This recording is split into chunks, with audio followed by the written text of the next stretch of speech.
Salam sejahtera di dalam kasih Tuhan Yesus Kristus.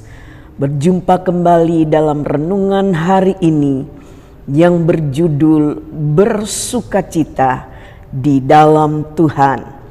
Filipi 4 ayat 4 dan ayat yang kelima berkata, bersukacitalah senantiasa dalam Tuhan. Sekali lagi kukatakan, bersukacitalah. Hendaklah kebaikan hatimu diketahui semua orang, Tuhan sudah dekat.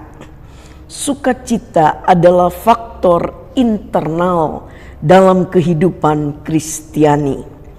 Seharusnya ia tidak dipengaruhi oleh hal-hal di luar hidup manusia. Apa yang di luar cepat berubah. Karena itu, kalau sukacita didasarkan pada hal-hal eksternal, pasti akan berubah-ubah juga. Karena Alkitab mengatakan, bersukacitalah senantiasa, maka sukacita itu tidak dipengaruhi oleh apapun. Filipi 4 ayat yang ke-7, damai sejahtera Allah yang melampaui segala akal akan memelihara hati dan pikiranmu dalam Kristus Yesus. Terjemahan lain berkata, maka sejahtera dari Allah yang tidak dapat dimengerti manusia akan menjaga hati dan pikiranmu yang sudah bersatu dengan Kristus Yesus. Sukacita adalah sebuah keputusan. Pikiran kita sudah menyatu dengan Kristus Yesus, maka sukacita itu melimpah di dalam hidup kita. Mengapa orang percaya harus bersukacita senantiasa?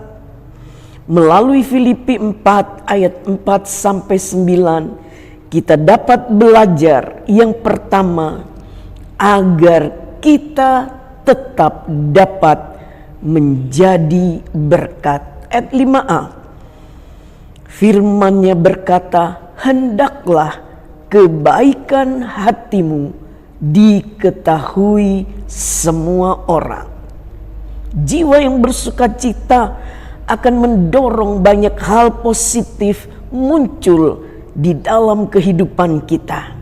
Salah satunya adalah kebaikan hati yang memancar dan dirasakan setiap orang.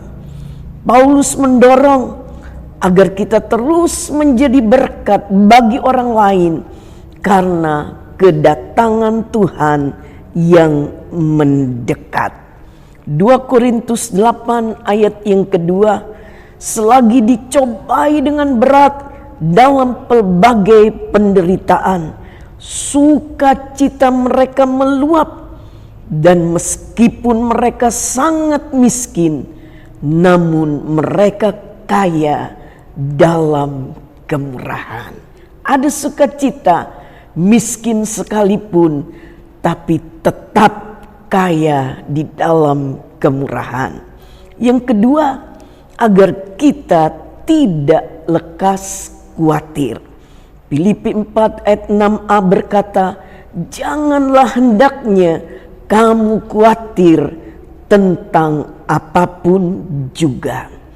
Hati yang bersukacita adalah penawar yang jitu untuk kekhawatiran kita. Orang yang khawatir tidak akan mengerjakan apa-apa di dalam hidupnya, sementara orang yang bersukacita menaruh pengharapannya kepada Tuhan.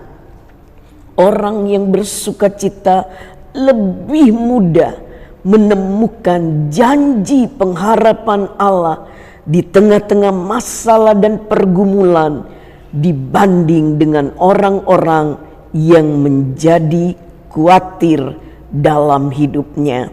1 Samuel 2 ayat yang pertama berkata, hatiku bersukaria karena Tuhan tanduk kekuatanku. Ditinggikan oleh Tuhan, mulutku mencemoohkan musuh, sebab aku bersukacita karena pertolonganmu. Haleluya. Hana bersukacita meskipun dia harus memberikan anaknya Samuel kepada Tuhan. Dan luar biasa, Tuhan ganti dengan 5 putra putri. Amsal 17 ayat yang ke-22a, hati yang gembira adalah obat yang manjur. Haleluya. Ketiga, agar damai sejahtera Allah memerintah dalam hati kita. Filipi 4 ayat 7 berkata, damai sejahtera Allah yang melampaui segala akal akan memelihara hati dan pikiranmu dalam Kristus Yesus. Hidup ini sudah susah, jangan dibikin susah lagi. Begitu kata-kata yang acap kali kita dengar untuk memotivasi orang agar keluar dari masalahnya. Tekanan hidup yang semakin berat kalau tidak disikapi dengan bijaksana akan semakin menambah stres. Yohanes 16 ayat 33 berkata, semuanya itu kukatakan kepadamu supaya kamu beroleh damai sejahtera dalam aku. Dalam dunia kamu menderita penganiayaan, tetapi kuatkanlah hatimu. Aku telah mengalahkan dunia. Hanya dengan bersukacita di dalam Tuhanlah kita dapat menemukan damai sejahtera Allah yang memerintah dalam hati kita. Roma 14 ayat 17, sebab kerajaan Allah bukanlah soal makanan dan minuman, tetapi soal kebenaran, damai sejahtera, dan sukacita oleh Roh Kudus. Roma 5 ayat yang pertama, sebab itu kita yang dibenarkan karena iman, kita hidup dalam damai sejahtera dengan Allah oleh karena Tuhan kita Yesus Kristus. Ayat yang terakhir, Roma 15 ayat yang ke-33 berkata, Allah sumber damai sejahtera menyertai kamu sekalian. Amin. Tuhan Yesus memberkati kita semua.